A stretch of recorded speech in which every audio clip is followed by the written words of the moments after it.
যে তেওঁ সমালোচনা কৰিব চৰিত্ৰ হনন কৰিব কি অধিকাৰ তেওঁ কোনে তেওঁক সেইটো অধিকাৰ দিলে মানুহজন নোহোৱা হোৱাৰ পিছত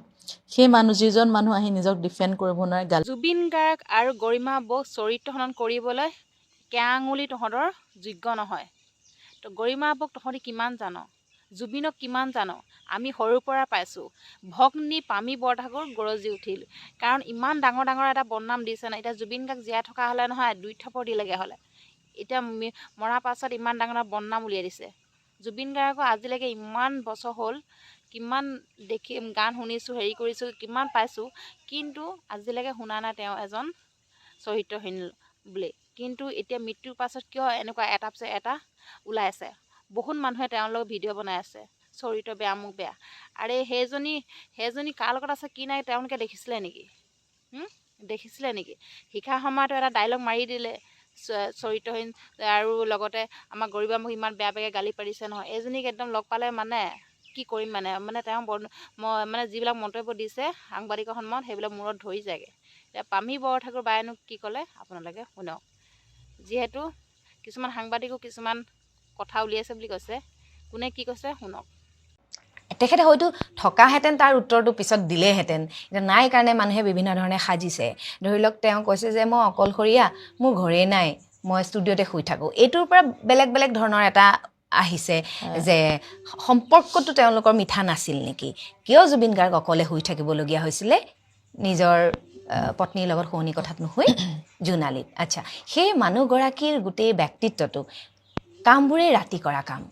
তাৰপিছত ৰাতি আমনি কৰি ঘূৰি যোৱাতকৈ আপুনি কৈছে এই যে হলিডেজবিলাকত ছানডে এটা সময় পাইছে আহি গৈছে আপুনি কৈছে যে কেতিয়াবা দিনৰ ভাগত মানুহো আহি যায় ৰাতি আহে দাদা আহে গতিকে এই কথাটোৰেও আৰু ইম্পেক্ট পেলাইছে বুলি ভাবেনে অথচ এই কথাষাৰৰ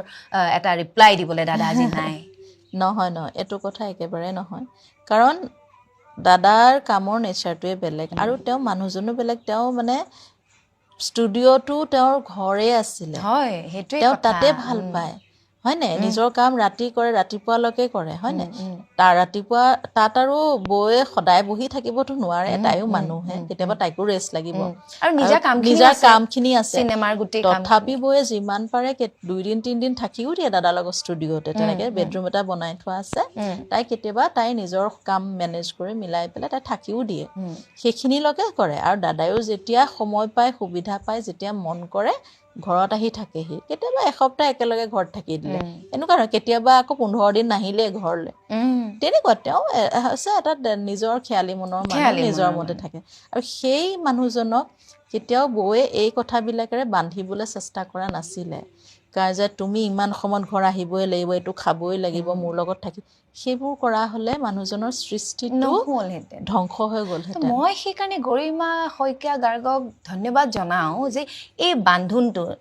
আচলতে নৰ্মেলি যিটো হাজবেণ্ড এণ্ড ৱাইফৰ যে অকণমান টনা আজোৰা নিজৰ মাজত দাবী এটাৰে ধৰি লওক ৰাখে তেতিয়া ক'ৰবাত সৃষ্টি হেৰাই যায় তেওঁলোকৰ কথাটো যোগাত্মক আছিলে প্ৰেমটো সেইকাৰণে জুবিন গাৰ্গে আমাৰ বাবে অসমৰ বাবে দেশৰ বাবে এতিয়াতো বিশ্বৰ বাবে দি থৈ গ'ল ইমান কৰিব পাৰিলে 30 বছৰে গতিকে পত্নীগৰাকীয়ে যদি কোঅপাৰেট নকৰিলেহেঁতেন তেওঁ কেনেকৈ কৰিলেহেঁতেন এটা যদি মানসিক অন্তৰ্দ্বন্দ্বত থাকিলে হয় তেওঁ সৃষ্টি কৰিব নোৱাৰিলেহেঁতেন আৰু দাদা এই অকলশৰীয়া কথাটো মই কৈছোঁ যোনটো মানুহে মিছ ইণ্টাৰপ্ৰিটেশ্যন কৰিছে দাদা যেতিয়া যোনটো সময়ত তেওঁ অকলশৰীয়া অনুভৱ কৰে আচলতে যেতিয়া মানুহ খুব ছাকচেছফুল হয় খুব ভিৰৰ মাজত থাকে তেতিয়া মানুহে প্ৰায় অকলশৰীয়া অনুভৱ কৰে কাৰণ তেওঁ সেই মইজনক বিচাৰিবলৈ সময় নাপায় আমাৰ এইটো মানে খুব ইম্পৰ্টেণ্ট কথা যে আমি দিনটোত যেতিয়াই সময় পাওঁ আমি নিজৰ লগত সদায় কথা পাতোঁ মানে কনষ্টেণ্ট আমাৰ এটা কমিউনিকেশ্যন হৈ আছে কনভাৰ্চেশ্যন মনৰ লগত যেতিয়া আমি অকলে আছোঁ সেই বস্তুটো দাদাই মিছ কৰিছিলে কাৰণ তেওঁ এই ব্যস্ত জীৱন হয়নে সেই হিচাপত তেওঁ অকলশৰীয়া কৈছিলে নিজক তেওঁ আচলতে এনে পজিটিভ ৱেত কৈছিলে চাগে পজিটিভ নিগেটিভ তাত আমি বিচাৰ নকৰোঁ চব কথাত সেইটো এটা ভাৱ সেইটো এটা স্থিতি মানুহৰ যে মানুহ খুব ভিৰত বেছিভাগ অকলশৰীয়া হয় ছাকচেছফুল হয় নাই সেইটো উপায় নাই আৰু তাত আৰু মানুহে ৱাইফক দুখ দি হাজবেণ্ডক দুখ দি লাভ নাই সেইটো এটা মনৰ জগত সেইখন কোনেও চুব নোৱাৰে মানস দাই এটা কথা কৈছিলে যে জুবিন গাৰ্গে যদি ক'ৰবাত অকলশৰীয়া বুলি কৈছে, অকলশৰীয়া আজিৰ যুগত হ'ব পৰাটো মই লাকি বুলিহে কওঁ বুলি কৈছে। মানে একাকিত্বত বহুত সৃষ্টি হয়, মানে সৃষ্টি হয়। সেইটো এটা সেই মানুহজনৰ কাৰণে এনেকুৱা হয়, অলপ ত্যাগ বিস্ম অকলশৰীয়া হ'লো, কিন্তু সেই অকলশৰীয়া সময়খিনিতো সৃষ্টিবোৰ হয়। হয়তো তাৰ পৰা এটা ধুনীয়া গান ওলালে, ধুনীয়া সুৰ ওলালে, হয় নাই? প্ৰতিটো ইমোশ্যনৰ পৰা এটা এটা ওলায়। মই ভাবোঁ সেই মানে একদম এই কথাবোৰত লাগি থকাতকৈ আমি এতিয়া জুবিন গাৰ্গৰ যে সত্তাটো কেৱল গান কথাটোৱে নহয়, তেখেতৰ বিভিন্ন দিশ আছে, সেইখিনি আমি উন্মোচিত কৰোঁ নহয়, আৰু আমি লাগি থাকোঁ এই ক'ৰবাত চৰিত্ৰ হননৰ দৰে এনেকুৱা এটা কথা লাগি থকাতকৈ জুবিন গাৰ্গৰ সেইদিনা কি হৈছিলতো সদায় পষ্টটো দিয়কচোন মানুহে। জুবিন গাৰ্গৰ চৰিত্ৰ হনন কৰা সেই মানুহজন বিশেষকৈ যোনজন এজন খুব ডাঙৰ ৰিপৰ্টাৰ, ছিনিয়ৰ জাৰ্নেলিষ্ট বুলি কয় চবেই, হয় নাই? তেওঁক মই সোধোঁ, তেওঁ জুবিন গাৰ্গৰ কেয়া আঙুলিটোৰ যোগ্য হয়নে নখটোৰ? জুবিন গাৰ্গে নিজৰ 30 বছৰীয়া জীৱনত যিমানখিনি সমাজক দিছে, অসমখনক, তেওঁ কিমানখিনি দিছে? আমি সেইজন মানুহক সমালোচনা কৰিম যিজন মোৰ সমান হ'ব, ৱেইটটো সমান হ'ব লাগিব, মই তেতিয়াহে সমালোচনা কৰিম। মোতকৈ যদি দুৰ্বল হয় মই কেতিয়াও সমালোচনা নকৰোঁ, মই সহায় কৰিম ওপৰলৈ যাবলৈ। মোতকৈ যদি ওপৰৰ হয় মই সাহসো নকৰোঁ সেইখিনি চুবলৈ। তুমি সমান লেভেলত সদায় আমি সমালোচনা কৰোঁ, হয়নে নহয়? সেই মানুহজনক মই সুধিব বিচাৰিছোঁ, সেই মানুহজন জুবিন গাৰ্গৰ সমান ৱেইটৰ হয় জানো? তেওঁ ভাবিছে নেকি নিজক যে তেওঁ জুবিন গাৰ্গৰ সমান ৱেইটত আছে, জুবিন গাৰ্গৰ সমান তেওঁৰ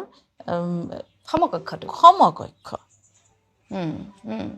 যে তেওঁ সমালোচনা কৰিব, চৰিত্ৰ হনন কৰিব? কি অধিকাৰ তেওঁ? কোনে তেওঁক সেইটো অধিকাৰ দিব? আজি সিদ্ধাৰ্থ, শ্যাম কানু মহন্ত আৰু শেখৰ, আজি তেওঁলোকৰ মানে প্ৰতিশোধটো লৈ কিনে তেওঁলোকক কিয় জেলত ৰাখিছিলে? যে আমাক চেণ্ট্ৰেল জেলত নাৰাখিব, লখৰাত আমাক মাৰি পেলাব। তহঁতে যদি মৰাৰ কাৰণে যদি ইমানে ভয় আছিলে, জুবিনক কিয় মাৰিছিলি? জুবিন আছিলে আমাৰ মাটিৰ লগত মিলি যায় আমাৰ ভগৱান। 10টা জীৱন যদি জনম আহে না, জুবিন গাৰ্গৰ নিচিনা কেতিয়াও নাপায়।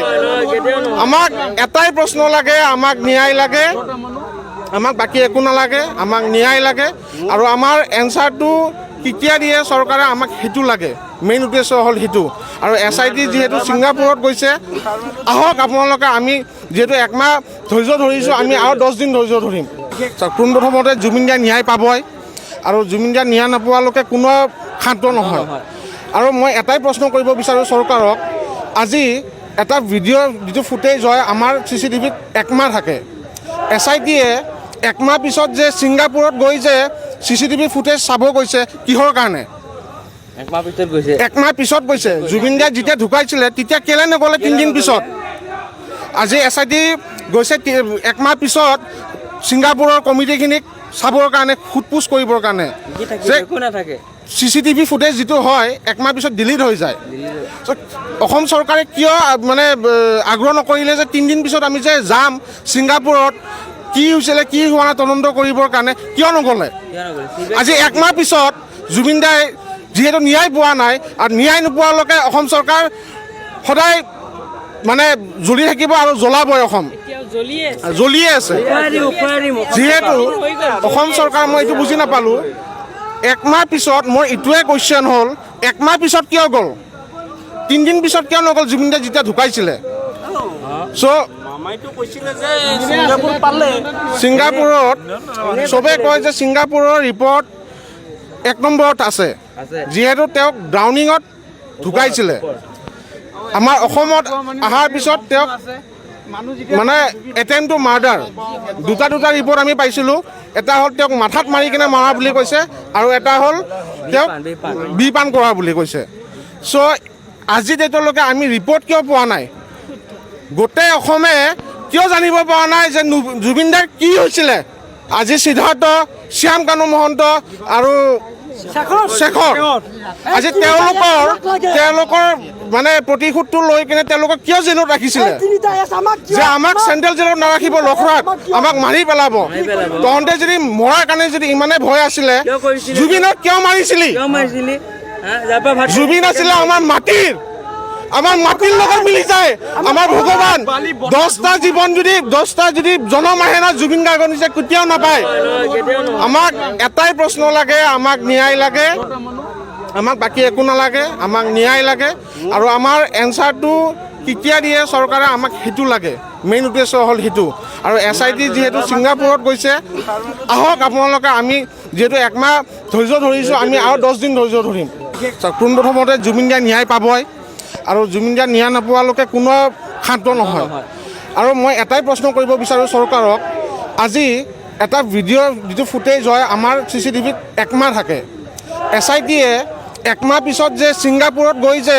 CCTV ফুটেজ চাব গৈছে কিহৰ কাৰণে একমাহ পিছত গৈছে জুবিন দাই যেতিয়া ঢুকাইছিলে তেতিয়া কেলে নগ'লে 3 দিন পিছত আজি SIT গৈছে একমাহ পিছত ছিংগাপুৰৰ কমিটিখিনিক চাবৰ কাৰণে সোধপোছ কৰিবৰ কাৰণে যে CCTV ফুটেজ যিটো হয় একমাহ পিছত ডিলিট হৈ যায় অসম চৰকাৰে কিয় মানে আগ্ৰহ নকৰিলে যে 3 দিন পিছত আমি যে যাম ছিংগাপুৰত কি হৈছিলে কি হোৱা নাই তদন্ত কৰিবৰ কাৰণে কিয় নগ'লে আজি একমাহ পিছত জুবিন দাই যিহেতু ন্যায় পোৱা নাই আৰু ন্যায় নোপোৱালৈকে অসম চৰকাৰ সদায় মানে জ্বলি থাকিব আৰু জ্বলাবই অসম জ্বলিয়ে আছে যিহেতু অসম চৰকাৰ মই এইটো বুজি নাপালোঁ